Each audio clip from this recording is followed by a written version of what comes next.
Assalamualaikum warahmatullahi wabarakatuh. Hello everyone.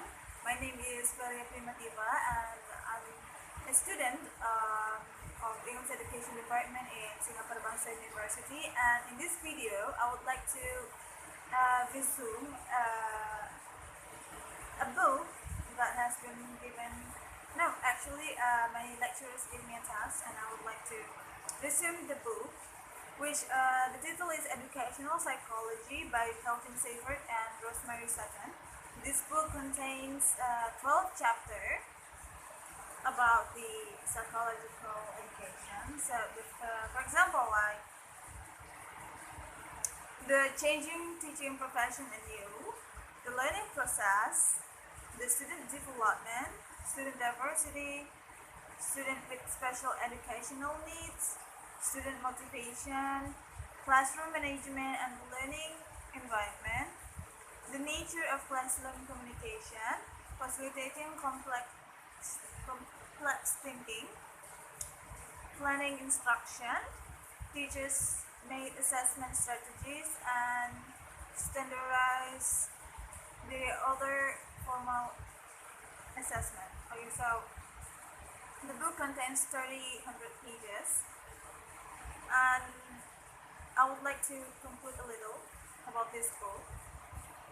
And for example, like the changing teaching profession and you. In this chapter, it explains the joys of teaching, also how teaching is different from now and from the past, and the chapter of the learning process explain the teacher's perspective on learning, and also there's a lot of major theories that has been given in this book about models of learning, and student development explain why development matters on teachers and also students, and it also mentioned about the psychological development, cognitive development, social development, moral development, and understanding the typical student and general student. So it's different when we start to understand typical student and also general student. And the next chapter is about student diversity.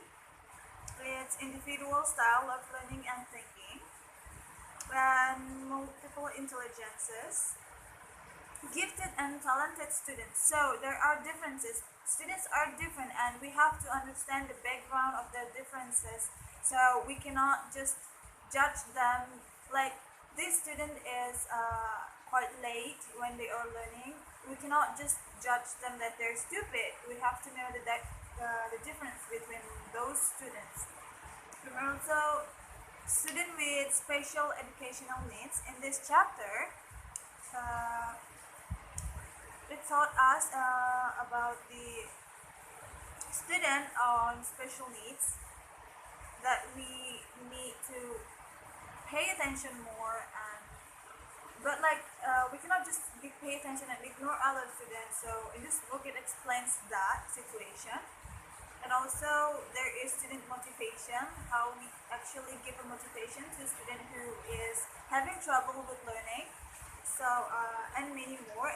So the point is, in this book we got to understand how we face students' psychological problem on the educational. So we will prevent teaching student with a wrong choice.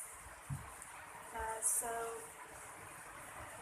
we can understand their background problem too.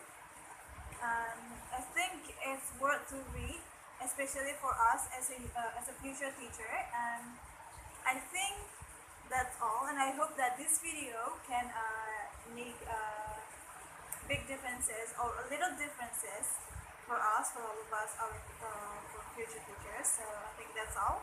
Sorry for many mistakes. My name is Valia Primativa.